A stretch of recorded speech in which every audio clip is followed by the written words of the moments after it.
Page 6, The Entertainer, very famous ragtime piece by Scott Joplin.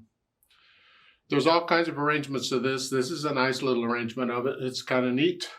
It lets us get into a lot of syncopation, a lot of rhythms that are just off. You know, ragtime music got its name from its ragged rhythm. It's off rhythm, a lot of syncopation. The notes are where you don't expect them, or the accents are switched or something. But we'll get into it. I'll look it over. It's about a page and a half long. Treble, bass, clef. No sharps or flats in the key signature. This is in the key of C major, so go ahead and do the scales and arpeggios for C major and A minor, and 4/4 time signature. One hand at a time, because again, there's different fingering styles and different things, so I want to offer some suggestions. We have to move around a lot, so that's just the way it is.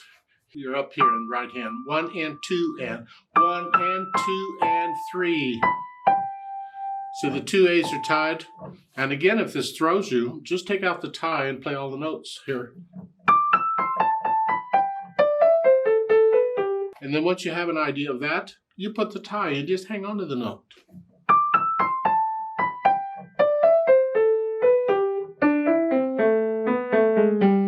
And for measure 4, I do a 2, 3, 5 on it. And the whole thing is there. And then you can come up and I do a 2, 3. A lot of arrangements will give this 1, 2, 1. I don't. Out of habit, I just do a 2, 3. You can do 1, 2, 1. There's nothing wrong with it. I just do a 2, 3. Measure 5. Let's look at this. 1 and 2 and 3. So the first note is on 1, and the second C is on 3, and the others are wherever. 1 and 2 and 3 and 4 and. And the left hand's playing quarter notes, so you can see how the notes line up with the beat, the quarter notes. So it's in between, now it's on 3, and then 4, and then during the rest come up. And reach down and do it again. Yeah. Let's go over to measure 16. You're here. Now they say third finger going on. I find that very awkward. I don't recommend that. I don't know why they went third finger there. I would stay right there where you're at. You have a 2 on that note already. Just stay there. And then here. However, measure 19. Look out. Now you can come down to 5 here, so you're in position for measure 21 here. So again, measure 19 is here, then 5, and then here. Now these going on, measure 21, these things, I like to connect these if I can. You can use the fingering in the book if you want. But I can't connect them with those. I can't even feel them with those. So what I do here is I do a 2, 4, 1, 5, 2, 3, and then a 1, 4. I can connect them all. Here. And stay there. And then I come down, do it again. Here. Like so. I'm going to do that fingering on all these like this. Then I'll measure 22. Here. They say a 5. I'm going to use 3. I'm just going to come down the chord. It's a C chord. And then I can use their fingering. I don't want to go here and then here. You can, but I don't want to. I'm just go 3. Here. Measure 27. You can use their fingering. That's fine. If you don't, you put a thumb here, you just cross over and use a 2, 5. Either way it works. Just finger. The fingering in the book is fine. Yeah. At the bottom, measure 14, you are here. That's just the arpeggio. And then going over, I use this measure 35. So I use a 2, 3, a 2, 4, and then a 1, 5, a 1, 4, and a 1, 3. That's the melody I want. That's what I want. So it's here. I don't like using 1, 5 on. I don't like using 1/5 on all of those, although a lot of people will. There's nothing wrong with it. I want to feel the melody. The left hand was you're up here. Same rhythm as the right hand.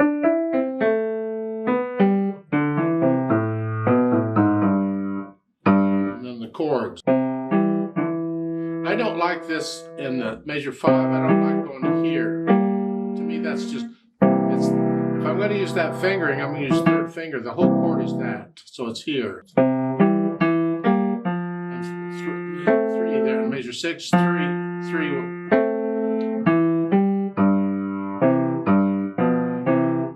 Now going from measure 7 to 8. Measure 7 is here. I do a 1/4 and then a 2/3. And there's a few places where it's similar to this. I'm going to use the same finger. So. Measure 12. I want to connect this. I want to connect all that. So I'm going to use thumb and crossover. So I can do that. So measure here. Measure 12. 13. Put the hands together, and now I'll hesitate at first. That's okay. The first measure I missed at the left hand is actually in the upper staff. It's up here. It's the same as the next couple of measures, sort of. Come down. Now you have to move both hands at the same time. Not a lot of help. You have to look at the piano, and if you have to practice this move, go with it. But here and the go. You just got to come down. Good luck. And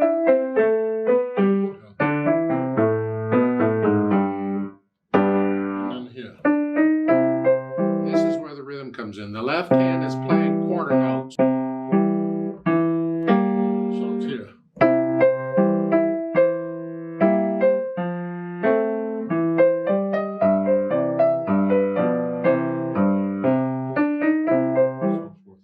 So you put the hands together and then go back over it very slowly and carefully and get rid of the hesitations. Just take it like a measure 2 or 3 at a time. And once the hesitations are pretty much gone, then we add the articulation. For the most part, this is connected. Lift up, you have to lift up, you have to move. And then in measure 4, this little up arrow, that's like a mark, it's like a strong accent. And then the left hand, I tend to bounce along. I just barely disconnect it. Now, if they're next to each other, the notes, I tend to connect those. It's like in measure 12. I connect those here because they're next to each other. They're in steps. But otherwise, we're connecting it pretty much. You get a few accents and things that the coda at the end is here. Accent, staccato. Just boom. Make sure the wrists are flexible here. Don't tense up and start pounding on the piano. Then the dynamics, and it applies to the melody, which is the right hand. Now, it can be both hands here at the beginning. But then at the pick up to measure 5, moderately soft. Left hand's soft. Then loud. Moderately soft. Loud. Moderately soft. You see the pattern here? You have a statement, reply. Statement. Reply. Statement. Reply. Statement. Statement, reply. In most cases in music, you'll find the statement is loud and the reply is soft. But Joplin has turned this around. He's got the statement as soft and the reply is loud. So it's soft here, sort of. Loud. Soft. That's important. So make sure you're putting in those dynamics. Now you get a very loud there on measure 19 or whatever your Christian. Accent. Now you're sort of loud. this whole section is sort of loud. And you measure 27 or so. You go up to loud and back down. Yeah, you can do all that. Then the speed. Joplin actually put in not fast. You will hear a lot of recordings of this where the orchestras will play an orchestrated arrangement or pianists will play it, and they just go super fast.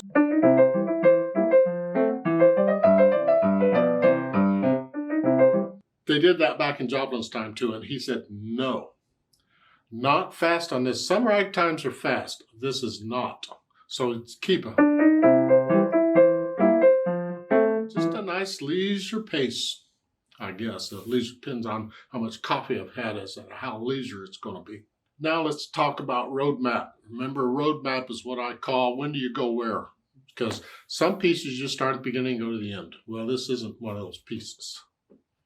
You see at the bottom of page 7, there's a repeat sign. Well, the repeat sign means go back to the beginning unless there's a reverse repeat sign. So now you got to go see, is there a reverse repeat sign? And yes, there is at measure 5. So when you get down to the bottom of page 7 to the repeat sign, you repeat back to measure 5 and play that part again. However, at measure 20, well, it's end of measure 19, there's a circle and a crosshairs. That means second time to coda, they're telling you there. Second time, go to the coda, and the coda is the last measure at the bottom. So once you finish measure 19, you immediately jump to the bottom and play that last measure. Now there's a lot of recordings of this piece. Listen to several, because they'll play it at different speeds and so forth. It won't be this arrangement, but it'll be close enough. You'll get the and this other part, this part, the other section. Yeah, you'll get all that in it, so you can do that. You listen to them play, that's fine.